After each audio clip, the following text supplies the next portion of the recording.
hindi siya karaniwang film na mabigat na lagi natin mapapanood, lalo sa panahon ngayon. Ito yung film na makapagpasaya sa atin pansamantala at magbibigay ng konting family naman, konting kulot sa pagiging Pinoy natin and sa relasyon natin sa mga Chinese. And sana magustuhan niyo. Ito pong movie na to, tama si McCoy. It's such a very light na nakaka-happy tsaka nakakatuwa na we're able to shoot po in Taiwan. So isa po yun sa nakaka-proud po na kasama po ko dito sa project na to and we're able to shoot in Taiwan. So sana po makaabot po to hanggang sa mga OFW po natin sa ibang bansa. At ayun, sana po supportahan niyo po kami. Maraming salamat po.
This is actually my first ever movie na ako po yung lead, kaya sobrang, I can't express how grateful I am kala Direk, sa staff po, sa production. Maraming salamat po for giving me this chance to prove my acting skills.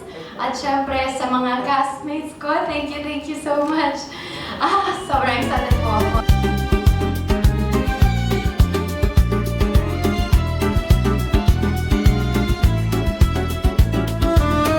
Unahin ko lang si McCoy kasi si McCoy talagang napapanood ko siya.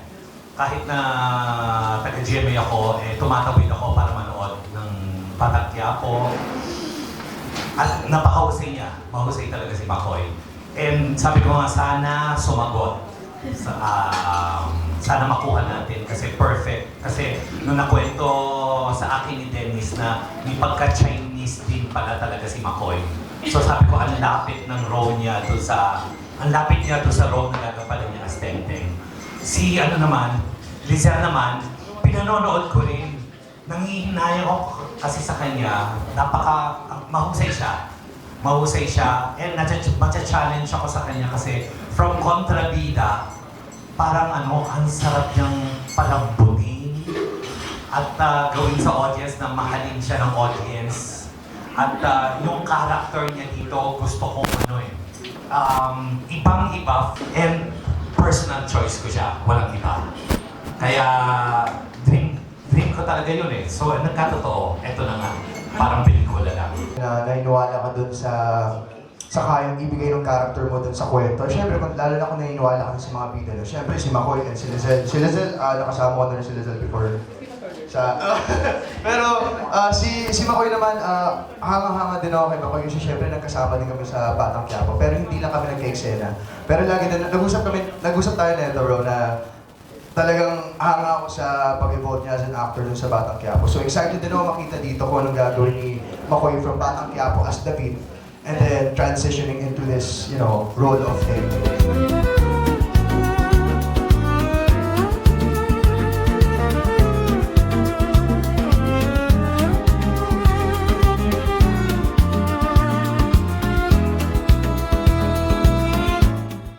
Ginawa ko yung concept nito, doon ako galing sa particular area na yun.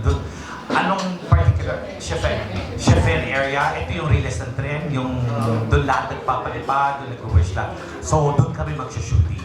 Tapos meron pa sa rock formation na luckily, pinayagan kami mag-shoot for free dahil nagandahan sila sa story Nag-submit kami ng concept paper and script. And then they approved it, walang bayad. So, mapapasikat din natin sa pelikula yon. Pag-Chinese school ako, pero di po lagi. Parang 4 years po sa Chinese school. Sa Chiang Kai-shek and St. Stephen. And kaya sa akin naisip ko na opportunity din to learn new language na mas maging familiar ulit. Kasi kahit dito nagawa yung film, interesado talaga akong matutunan mag-Chinese. Kasi sobrang malaking bagay na rin sa lahat ng aspeto ng buhay natin ngayon. Nako, ako hindi ako marunong mag-Mandarin. Aminin ko po. Pero depende na lang dito sa dalawang katabi ko dahil sila ang magiging coaches namin. Mas lalo na si Paolo, nakasama namin sa Taiwan. So I'll leave it to them. Lumaki po ako sa Taiwan, pero yung Mandarin ko is not as fluent as before, but I can still keep a conversation going. And sa lahat naman ng kailangan din nila Sel and ni McCoy na, kunwari may translation sa script, pwede naman nila akong kausapin anytime, ano na lang. Pero, promise, hindi ko, promise sasabihin ko yung totoo. Hindi ko babalikin yung Mandarin. If ever may kailangan na translation or anything, as much as I can help po sa set na mas mapaganda po yung pelikula, I will. 大家下午好，我叫陈吉顺，谢谢大家今天能来参加我们的电影的发布会。 No habla es Chinese. We're taking our time para mapaganda yung pelikula pala. Kasi pag minadali mo na ganun, wala eh. Parang lahat rush, pati promo, pati ano. So we're taking our time, ninanamdam namin yung mapaganda pala yung pelikula.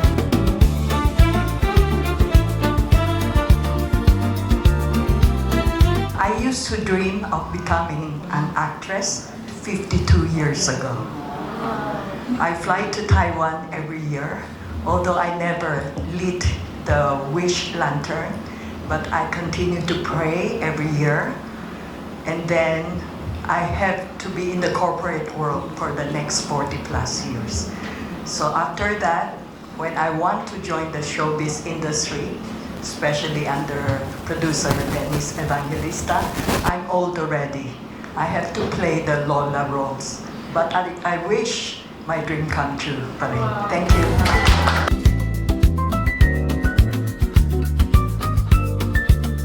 Sa pang 6 years ko sa GMA, I've learned to take things slow.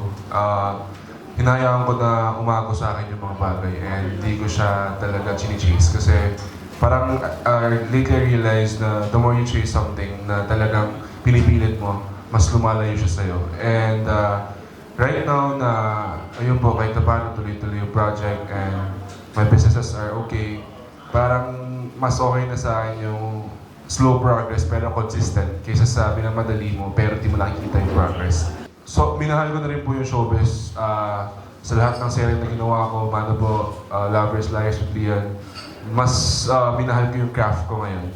Mas ine-embrace ko yung mga bagay na alam ko mas makakabuti. When it comes to preparation before going to set, when it comes to staying fit and healthy sa mga roles, and when it comes to choosing a good script and deliver your role talaga better. Yeah. I think sport po, pang fourth po ata sa Philippines, then one in Singapore po.